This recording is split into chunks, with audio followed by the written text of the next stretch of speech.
for the elevation at G. So if you analyze the diagram here, our G, or the level of the liquid at G, which is S is equals to 1.6. The level here is just somewhere here H, and the water here are above the elevation of 8.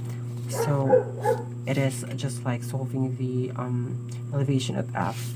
First, we need to construct our equation. P sub 1 is equals to the unit weight of water plus the pressure head at 1 to 2, and then the pressure head from 2 to 3. And then we need to deflect from the pressure head to 3 to G, which is a negative sign since we are measuring the pressure head from the bottom to the top. And then it is equal to the P G over the unit weight of water. This is 0 since it is a free surface, and then substitute the values: negative 17.1 kilopascal over 9.81 kilonewton over cubic meter plus 0.7 times 3 plus the unit weight of water times 4, since elevation of 8 or 12 minus 8 is just 4. And then so this is the pressure head from 1 to 2, and then the 2 to 3, minus 1.6 times the, so 1.6, since our liquid here in question has a specific gravity of 1.6, and then times the Hg. We can calculate that by transposing the 1.68, the height of, multiplied to the height of G. To the other side, you will have a positive 1.6 Hg, and then we just divide that to the value of 17.1 over 9.81 plus 0.7 plus 4, which is 4 times 1, and then divide by 1.6. Then we have the height of G is equals to, so we forgot to multiply 0.7 by 3. So sorry. And then we have 2.72. And then the elevation of G, as you can see here, the elevation here is somewhere above the elevation of 8 meters.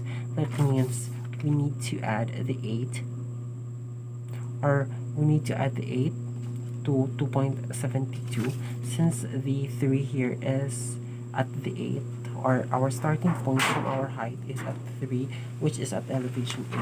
We just add 2.72 to 8 is equals to 10.72 meters. Next is for the deflection of the mercury.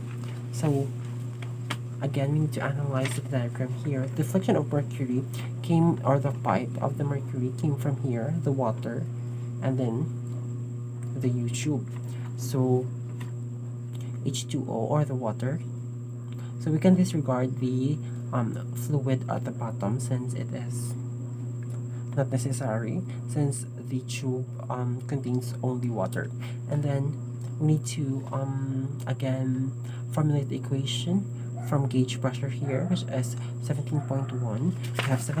We have the initial pressure of 1, or P sub 1 times over the unit weight of water plus H1 to 2, and then we add that to H2 to 4. So we have here 0.2, and then 0.3, and then 0.4. We just add, or we just calculate H2 to 4, since it is just one liquid, it is just water. So H2 to 4 minus the H here, the height of the pressure head of the mercury, and then is equals to P sub H over the unit weight of H2O. So this formula is the summation of all the pressure head of in this diagram as a water. And then next is we substitute the value. From the P sub 1, we have 17.1 kilopascal over 9.81 kilonewton over cubic meter plus 0.7 times 3 meters plus 8 meters, since it is 4. And then from the elevation 4 here, we have 4 times 4 plus 4 rather, we have 8. So that is 8 meters here, plus times 1, the unit weight of water, minus 13.6, the specific gravity, or 1 here is the specific gravity of water, 13.6 is specific gravity of mercury, and the H or the deflection of Mercury is equals to 0. So we're dealing here about the deflection of Mercury, not the elevation of Mercury, okay? So the deflection of Mercury is just from 0.4 here until here. And then we have P sub 1.